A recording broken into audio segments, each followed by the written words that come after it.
Hi అండి, welcome back to my channel. ఈరోజు మన వీడియోలో ములక్కాడ మసాలా కర్రీ ఎలా చేసుకోవాలో చూపించబోతున్నాను.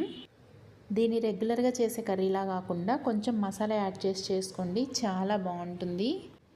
ఈ కర్రీని రైస్, చపాతీ దేంట్లోకైనా తీసుకోవచ్చు. టేస్ట్ అయితే మాత్రం చాలా బాగుంటుంది. ఇంకా తయారీ విధానం ఒకసారి చూద్దాము.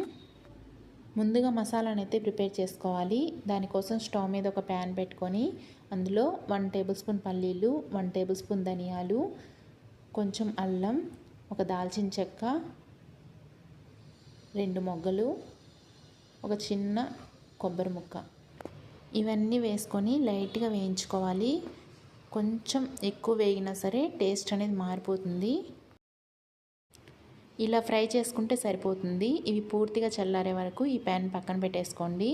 నెక్స్ట్ స్టవ్ మీద ఇంకొక ప్యాన్ పెట్టుకొని అందులో 3 టేబుల్ స్పూన్స్ ఆయిల్ వేసుకోవాలి. ఆయిల్ కొంచెం హీట్ అయిన తర్వాత తాలింపు దినుసులు వేసుకోవాలి. అలాగే ఒక 2 ఎండుమిర్చి, పచ్చిమిర్చి ఇలా తుంచి వేసేసుకోండి. ఈ పచ్చిమిర్చి, ఎండుమిర్చి కొంచెం ఫ్రై అయిపోయిన తర్వాత ఒక పెద్ద సైజు ఆనియన్ ఇలా చిన్న చిన్న ముక్కలుగా కట్ చేసుకొని వేసుకొని ఇవి కూడా లైట్గా ఫ్రై చేసేసుకోండి.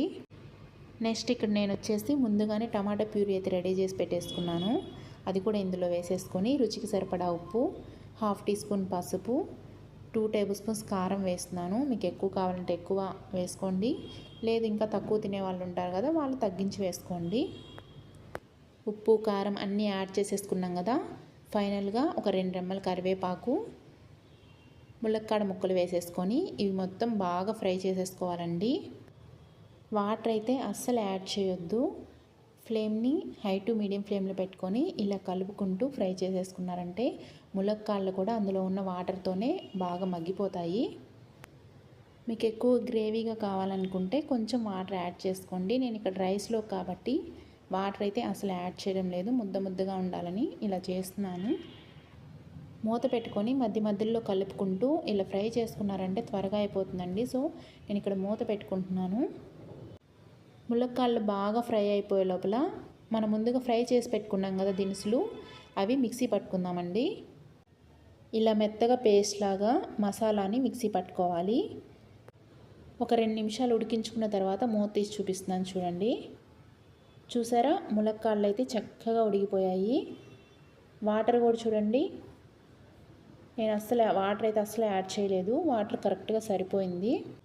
ఇప్పుడు మనం ప్రిపేర్ చేసుకున్న మసాలాని ఇందులో యాడ్ చేసుకొని ఒక్కసారి బాగా కలుపుకొని ఇంకొక 2 నిమిషాల పాటు ఉడికించుకోవాలి. ఇలా కర్రీ బాగా చిక్కబడిపోయిన తర్వాత ఫైనల్గా కొంచెం కొత్తిమీర యాడ్ చేసుకొని స్టవ్ ఆఫ్ చేసుకున్నారంటే ములక్కాడ మసాలా కర్రీ అయితే రెడీ అయిపోతుంది.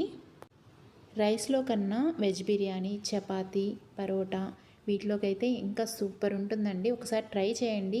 ట్రై చేసిన తర్వాత మీరే చెప్తారు చాలా అంటే చాలా బాగుంది అని.